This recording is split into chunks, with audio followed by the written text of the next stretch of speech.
What's up, YouTube? Paul here, Left Coast Mall Car Builds. Hope you guys are having a good week. Happy Thursday. June and I have been out here, most of the night since I got out of work, organizing, cleaning some stuff up. Went through, got a little stack of kits here we're thinking about taking to the Hollister N&L, put up for sale on a table, then maybe go back to Etsy and eBay later just to clear some stuff off. But we went through here, got those bottom two rows are for the most part newer kits. These are old kind of stalled projects or whatnot. Then up here some stuff, either group builds, June and Bells, and some stuff I just want to get to doing. Got into some other stuff. We're organizing some aftermarket parts. We got those, some stuff up there, 3D stuff we're going through. And we got some work in on one of these Camaros, which is for Mars rust bucket build. We'll take a quick look at some of this stuff that we're working on here, and I'll kind of tell you what my plan is. Then we're going to take a look at some glues here, something I'm curious if you guys run into. So let's hear a word from our sponsors, and we'll be right back.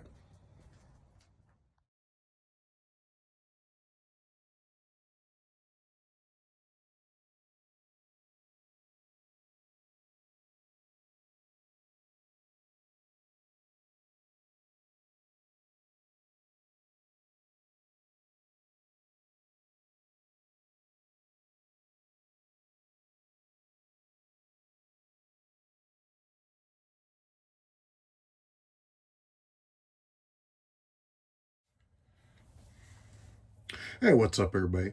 So as I mentioned, it's been a actually productive evening. June and I have been out here once I clocked out of work. Pretty much most of the, been a good probably 5 hours. We got some organizing done, reshuffled some stuff, pulled some more kits. Probably take for sale to the little Hollister N&L. Been in a little bit of a building funk. Not just, a couple of old stalled builds. I kind of wanted to get back on the bench, but some of them may have had a few further issues than what I was expecting. So anyways, earlier in the week, it was just, felt like whatever I touched, stuff was just going south. So started to get some fresh ideas between the USAC build and our group builds, shuffling a few things around. So kind of reorganized that helped. Pulled out the 68 Camaro street machine that I'm working on for Mars garage rust build, which is it's a fun one, but it's different. I've never really intentionally built like a rusted out car, so mine will be a little different. It won't be like a complete rust bucket, I don't think. What I'm going to do is, we've got the Camaro body that's primered and guide coated. Some of the panels will get hit with some rust. The hood, what I've done with the hood is it's got a silver down, which will act as hopefully kind of like a sheet metal, and then we'll put some rust in areas where the sheet metal's showing. That'll be the idea there. And then the interior and stuff I'm working on, it'll kind of be the parts that someone started to clean up, so it'll be on the upside of the rust bucket end where someone's got this and started to put some work into it. That's my goal here. So coming out fun. We got the engine together, drilled out the holes for the wires. We've got our Chevy orange, which was fun a while back when we were cleaning out the old shed. We had these old spray paints, Ford engine blue, Chevy orange, and some other ones. If the date's correct, this thing goes back to like 1982. I had them, they sprayed, so I thought, we'll see what we can do with them. So that's kind of where I'm at with this. I've got some other parts sprayed over here, and looking forward to it. This will be fun, kind of break me out of the little funk here, and got a few different ideas for this. Now, aside from the builds, something really cool. So talking about glues, I actually started a video, I want to say it was Monday, it was Monday, or I think Monday. So normally we'll order our glues here and there, different spots, and for years, our go-to has been Bob Smith Industries. We've used these a lot, but as I mentioned, we don't have any hobby shops here, so normally you're ordering stuff, which never really had any issues with a couple of places I order from. For convenience, a lot of times I've started to use Amazon, which I like. I mean, Amazon, you kind of a one-stop shop for a lot of stuff. When I first got into building and Pops was getting back into it, a friend of ours suggested the two-part epoxies, which are what these are. And that's what I've been using since I was a kid. That and Weldon were the main glues I used. What I started with was Devcon. So when I was looking on Amazon about 2 weeks ago, actually a little further back, I didn't see any of the Bob Smith stuff. So I thought, let me see if there's Devcon. And there was. So when I received it, you can see how this one's already kind of yellowed out versus this one. Now, granted, I'm not blaming the manufacturer at all. Devcon's good stuff. I've used it. My thought is this has probably been sitting on an Amazon shelf for a long time. So what happened was I ordered one, and as soon as I saw it, I was like, man, this stuff's probably going to be bad, but let me give it a shot. So I open it up, and as you mix your epoxy, it immediately turned into almost like a gum, like a ball, just gummed right up. I'll show you here in a second. We're going to mix some up. But anyways, my intent was to send it back, get a new one. I missed by 3 days the return date. So, we're out a few bucks there. So what I did is I went ahead and ordered a new one. Figured, all right, well, let's order a new one. Hopefully it'll be good. We'll put the old one back there and use that as the return date. Right or wrong, I don't know. Figure 3 days ain't gonna hurt, and I got a bad product. Well, the one I got, same thing, same situation. So we shipped that one back. They sent us a replacement. Same thing. Just like this. This is about the fourth one they sent, and finally they just said, we're gonna give you your money back. I put everything's done, email or notes, whatever you call them. I said, you guys should probably check your stock. Whatever you got on the shelves, probably not good. So what I'm going to show you here is the difference for those of you that use or do not use epoxies. So it's an equal mix. So we're going to go ahead and put a little bit of the Bob Smith stuff down here. Really good glues, and we use the CAs, the epoxies. That's just the stuff for the most part that we've used as we can get it. So you can see here, so I've mixed theirs there. I haven't stirred it, but you can see it's essentially the same color. So go ahead and mix it up.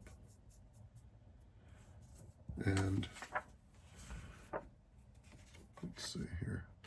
What you got is your epoxy. So I could take and get a little bit here, dab it on something, put it together. If you had to use a lot, you could grab a lot. But as you can see here, see how it's kind of falling? It's an epoxy, right? Resin. Okay. So that's the fresh stuff that we ordered. Now, let me grab another toothpick. Now we're going to mix the other ones that you can see here is yellowing out. So, put some there. Then we're going to put some here. Okay. So, same thing here. You can See, it's not mixed.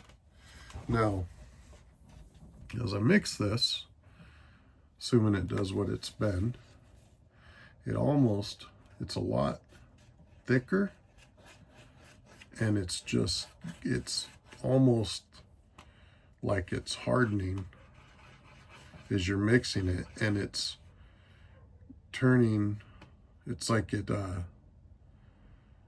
balls right up. So let's see. So the problem I was having here is it's as soon as you start to mix it, you can almost see the color difference between the two. I don't know if you can here or not, but the color difference is huge, and it tends to kind of gum up when you try to use it, and then the cure time is actually way beyond the 5 minutes. So these are both, as you can see, 5-minute epoxies, and the cure time here on the fresh one, in 5 minutes it tacks up. Now it's getting a little cold here. We're kind of losing the summertime we had, but yeah, so it's still usable by all means. I used some the other night, and it was just, I didn't have to just dab a small drop. I was able to smear some down, then push what I needed together. But otherwise, it's not really that I'm trying to compare the two. I'm just giving you a heads up. Watch ordering your glues versus picking them up where you can see them. Just keep an eye out for colors and stuff like that. And if you get one that's not so great, watch your date so you can hopefully return it. So I'll let these kick off for a minute and get into the next part of the story here. So similar to bare metal foil, as people have been saying, on a few folks have mentioned having issues with it. We've had here and there, not too bad, overall good experience. We did get a bad sheet once, and after that, Pops was like, well, let's just get ours directly from bare metal foil. Might pay a few extra bucks, but hopefully you're getting something fresh than versus saying that sat same thing somewhere on a shelf, right? So he said, well, see if you can find the Bob Smith Industries and order some of the glues direct. Maybe we'll do that, once, twice a year.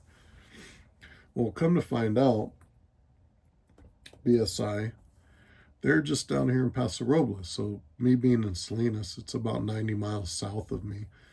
We're out there a lot, car shows. I've worked out there at a winery, and just in general, go out there a lot. So I was really surprised to see they were right there. So I reached out to them and wanted to see if they had, if they sold direct, which for the most part it's through distributors, hobby shops. So we were talking about the hobby and everything else, and they're really cool and sent a nice little package of their glues for us over here. We got some epoxy. We got some of the kicker. We got some of the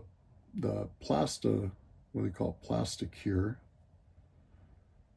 which is really cool. It's a brush on 15 to 20 second Plasticure. Never used that one. Then on the CA glues, we've got the super thin Instacure. We have the gap filling medium. This has probably been my go-to that I use the most, is this one. I'll actually put it on a card, use a toothpick, a needle, and use that one. Then we got the Maxicure, the extra thick, which is really cool.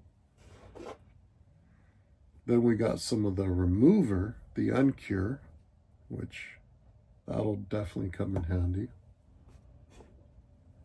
Then we got some of the Super Gold, the gap filling, which I believe this is the odorless. So what's nice with the odorless is you can actually use this on some of the glass and chrome stuff without it fogging up. or dechroming, or at least in the past. The old, I mean, the formulas I'd seen before, if it was the odorless stuff, you could do that. So we'll definitely try that again. So we got the, let's see, what do we got here? So we got the gap filling medium right here. Then we got the super gold thin right here. So I thought it was very nice of them to go ahead and do that. And we had a good little chat. I sent them some pictures of the builds, and they were sending me some pictures of some of the hobby stuff that they're involved in, and have some friends that do in the full scale car stuff. So it was really cool. So I want to thank the folks over there at BSI for this. This is awesome. This, I mean, this is killer. This will last us a while right here. You know, and like I said, this this stuff we've been using for a long time. The Bob Smith Industries glue has kind of been the go-to, and I was telling them not just for model cars, but also when I do the pool cue, the tip repairs, we tend to use the extra thin and sometimes the medium, depending on what you're doing, what it is. We use those for that as well. So it's really cool that I never realized that they were just 90 miles south of us. So I thought that was pretty neat. Nice of them to send that over. Like I said, the hobby and this YouTube channel's kind of is, you know, made more connections and met more people that some, it's like, you know, they're right around the corner. Others, you find out, you know, you got some type of a tie-in, just never connected the dots. You know, it's pretty cool. We'll see how this, how these glues are kicking off here. And like I say again, it's not to compare one versus the other by manufacturer, because I like Devcon as well, good stuff. It was just more, keep an eye out if you're buying epoxies or glues like this, or even your CA glues. I know I bought a few. One day it was either Lowe's or Home Depot, and I believe it was like the Gorilla Glues. We grabbed 2 or 3 of them, walked off, got home. They were actually hard as a rock. So, you know, just watch that stuff. So you can see here now as these epoxies start to set up, it's getting harder. You know, that's what these things do. And this one, you can see how much softer that one still is. So that's the Devcon that had the, what looks to be the older stuff. You see that's a lot more sticking, harder to get off the index card, where this one, you know, just lifts right off. And that's what I noticed with that when I used it the other day, was, you know, give or take your 5-minute cure time, depending on your temperatures. The older Devcon, it did set, but it took a long time, which is fine. Not a big rush here. So anyways, that's kind of my video here this evening. Want to go over the little bit of progress here on our rust bucket build, which it'll look a little more rusty as we get going, but we have an idea, I think. Some 1982 Chevy orange paint, which we've got right here. Actually looking pretty good. Probably take a few days to dry, but that's all right. And again, thank you to the folks there at Bob Smith Industries. That's awesome. Very cool. Like to see if I can just try to get stuff directly from them, maybe twice a year would be nice. So anyways, I hope everybody's doing well. I know there's some folks out there in the community that can use everybody's prayers and thoughts. And otherwise, I hope you guys are getting some good bench time in, getting some good family time in. We got the Hollister NNL coming up Saturday. If you're in the area, if you have questions, let me know. leftcoastmodelcarbuilds@gmail.com. I posted the flyer. I'll include the flyer here at the end. And it's been up on the Instagram stuff and Facebook as well. So it should be a fun show. We're going to go out there, have a good time. Elliot, I know, is going out there, and I think a few other folks. So that'll be really cool. Looking forward to meeting Elliot from Scale Effect. His builds I see are phenomenal. Really clean stuff. So it'll be fun to hang out and chat with him. And otherwise, yeah, I'm looking forward to getting some more work done. I think just reshifting, organizing, cleaning some stuff up kind of helped with the mindset a little bit. Looking forward to the USAC build. Got the kid out over there, still figuring out some ideas. Hopefully you guys are all jumping into that as well. So have a good evening. We're going to cut this off. It's getting kind of long. And we will catch you on the next one. We'll have some more stuff coming up, hopefully throughout the weekend. Coverage from the show, some hangouts there, and Sunday morning model cars and coffee. Have a good one, everybody. Check out the page supporters, sponsors. Links are in the description. Discount codes. Let them know Paul from Left Coast sent you. And we'll catch you guys on the next one.